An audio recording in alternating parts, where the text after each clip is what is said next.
Lancée ce 8 janvier, 30 jours pour convaincre en toute transparence, est une émission grand public destinée à éclairer les Congolais de l'intérieur comme de la diaspora sur le contenu et les enjeux de l'ouvrage en toute transparence 2021-2026 consacré au bilan du quinquennat. Pour inaugurer ce nouveau rendez-vous télévisé, le Premier ministre s'est prêté au jeu des explications. Au cours de ce premier numéro, Anatole Koliné-Makosso a passé au crible, exemple concret à l'appui, les principaux axes de l'action publique menée ces 5 dernières années, en évoquant à la fois les avancées enregistrées et les difficultés rencontrées par le gouvernement. Le président vous présente en toute transparence la situation et demande à chaque Congolais de faire son appréciation au regard de l'information qu'il met à notre disposition en toute transparence. Si vous consultez le budget 2026, vous constatez que s'agissant de la dette intérieure, par exemple, la dette commerciale, comparativement aux années antérieures où on mettait à peine 30 milliards qu'on avait du mal à payer, le budget 2026 prévoit le paiement de la dette intérieure à hauteur de 180 milliards de francs CFA. Donc, on commence à récolter les fruits de tous ces sacrifices, de tous les efforts que nous avons ensemble consentis en 2021.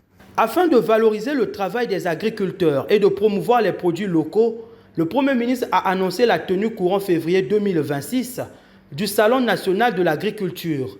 Une grande première qui témoigne de l'importance accordée par le gouvernement à ce secteur stratégique, considéré comme l'un des piliers majeurs de la diversification de l'économie nationale. Il y aura justement l'exposition de tous les produits qui sont réalisés par des Congolais en coopérative, en individualité, en entreprise. Et on exposera les efforts réalisés par l'État dans le cadre de la mécanisation agricole. Il a fallu organiser les populations en zone agricole protégée. Maintenant, on peut dire, essayez d'apporter ce que vous avez pu faire, et c'est ce qu'on va montrer aux populations. Concernant la fourniture d'électricité, quelques problèmes restent à résoudre.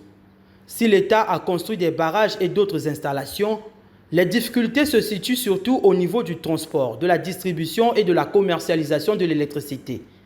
À ce jour, certaines réformes engagées rencontrent encore des résistances de la part des populations. L'État n'a pas entretenu le réseau de transport de l'électricité.